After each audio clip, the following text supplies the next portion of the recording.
اقبال نے کہا باقی نہ رہی تیری وہ آئینہ ضمیری، اے کشتہ ملائی و سلطانی و پیری۔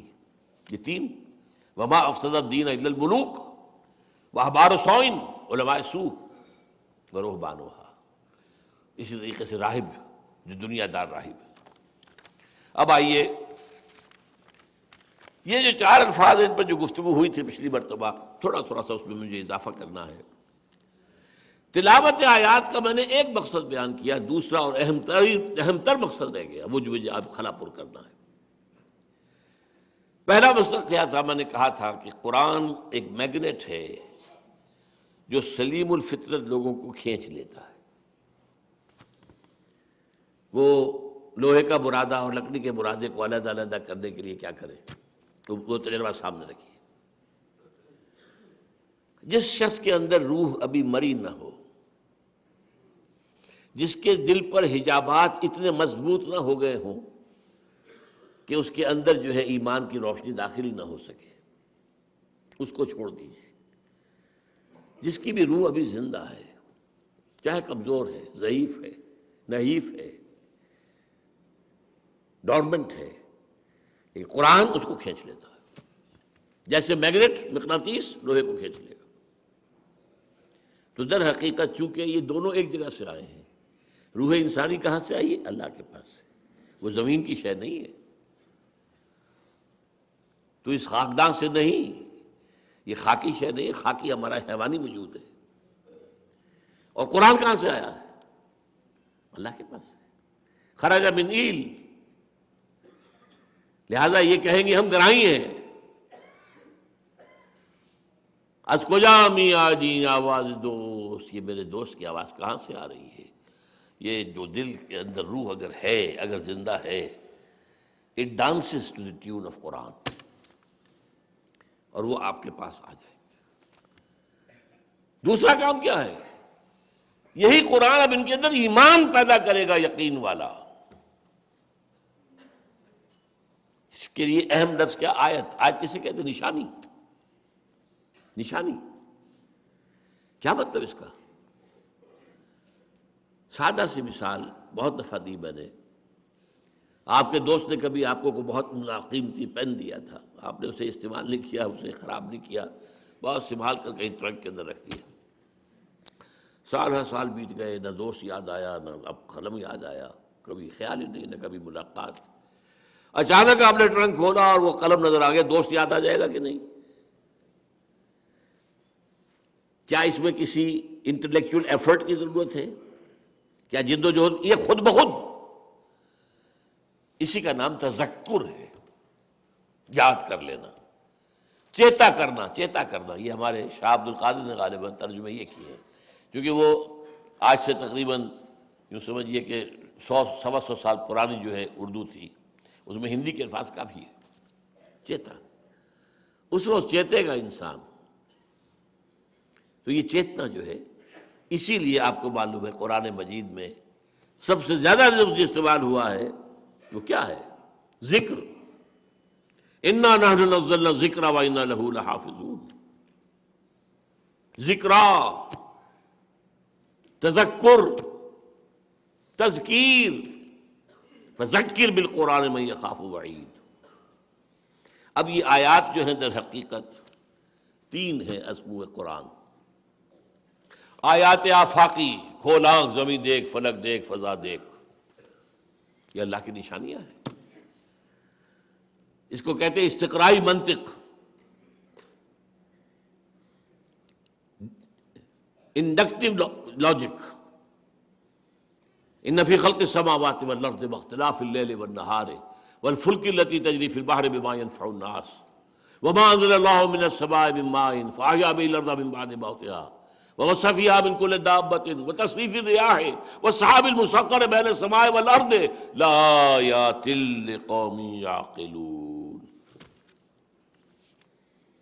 کہیں فرمایا فی انفسکم وفی انفسکم افلا تبصرون، سنریہم آیاتنا فی الآفاق وفی انفسہم حتی یتبین لہم انہ الحق۔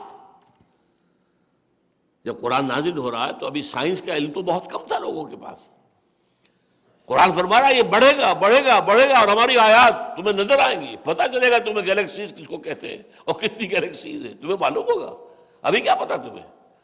وہ سمجھتے ہو کہ شاید 1-2 میل کے اوپر آسمان ہے، کوئی چھت ہے، اللہ نہ خیر صلاح، اور کیا سمجھیں گے وہ؟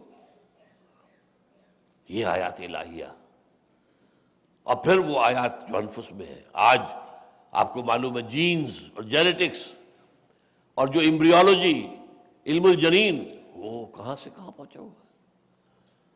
اور کیتھل مور جو اس وقت دنیا میں سب سے بڑا ایمبریولوجسٹ ہے، جو head of the department of embryology ہے ٹورنٹو یونیورسٹی کا، کینیڈا کا، اس نے کتاب لکھی۔ حیرت ہوتی ہے کہ قرآن آج سے 1400 برس پہلے ایمبریولوجی میں ڈیولپمنٹ کی سٹیجز اتنی خوبصورتی سے بیان کر رہا ہے۔ آیات آفاقی، آیات انفسی اور آیات قرآنی، یہ تینوں مل کر آیات قرآنیہ کا اس میں کام کیا؟ کیٹلیٹک ایجنٹ، آپ نے کیمسٹری میں پڑھا ہوگا، 2 سالٹس ہیں وہ آپس میں انٹریکٹ نہیں کر رہے، وہ تیسری چیز آ کر انٹریکشن شروع کرا دے گی، ایکشن انہی میں ہوگا، وہ برقرار رہے گا وہ یوز نہیں ہوگا، وہ کیٹلیٹک ایجنٹ کہلاتا ہے۔ قرآن کی آیات کیٹلیٹک ایجنٹس ہیں جو اپنے ساتھ آیات آفاقی، آیات انفسی کو لے کر اور انسان کے دل میں جو سویا ہوا ایمان ہے اس سے ابھار کر انسان کے شعور کی سطح پر لے آتا ہے۔ یہ ہے یتلو علیہم آیاتہ۔ اور قرآن مجید میں سورہ نور میں جو فرمایا گیا اللہ نور السماوات والارض، 2 نور ہیں، ایک نور فطرت ہے دل میں اور ایک نور قرآن ہے، نور علی نور، نور فطرت نور قرآن مل کر نور ایمان بنتے ہیں۔ یہ پہلا درجہ ہے، پہلا عمل ہے حضور کا صلی اللہ علیہ وسلم۔ وَيُزَكِّيهِمْ، اور ان کو پاک کرتا ہے، تزکیہ کرتا ہے، وہ میں تفصیل سے بیان کر چکا ہوں۔ باغبان کا جو فعل ہوتا ہے، جو اس نے پودے لگائے ہیں پھلدار پھولدار، تو ان کے آس پاس جھاڑ جکاڑ کو کھرپا لے کر کاٹ کے پھینک دیتا ہے، کیوں؟ وہ خامخواہ جو زمین کی اندر جو قوت ہے، نمو کی غذا ہے، وہ بھی لے رہے، کائے کے لیے؟ وہ میرے پودے کو ملنا چاہیے سب کچھ، فضا میں سے آکسیجن وہ بھی لے رہے، وہ تو سارے میرے پودوں کو ملنی چاہیے۔ اس کا نام تزکیہ ہے۔ اس درخت یا پودے کے پروان چڑھنے میں جو شے رکاوٹ بن رہی ہے اسے ہٹا دو، تزکیہ اس کے معنی پاک کر دینا۔ یہ پاک کر دینا جو ہے اس کی میں تفصیل سے آپ بیان کر چکا ہوں کہ اس میں جب قرآن اندر جاتا ہے انسان کے، اس کے اندر پوری شخصیت تبدیل ہوتی ہے۔ سب سے پہلا اس کا فکر بدلتا، تطہیر فکر، جو خیالات، نظریات، تصورات، عقائد، توہمات جو یہاں تھے ان کو صاف کرتا ہوا نیچے جائے گا۔ پھر تصفیہ قلب کرے گا، تجلیہ روح کرے گا، تزکیہ نفس کرے گا۔ چوں بجاں در رفت جاں دیگر شود، جاں چو دیگر شد جہاں دیگر شود۔ اب میں کیا کروں، مجھے علامہ اقبال نے جس انداز میں قرآن کی عظمت بیان کی مجھے تو کہیں اور نظر نہیں آئی۔ گر تو بھی خواہی مسلمان زیستن، نیست ممکن جز بقرآن زیستن۔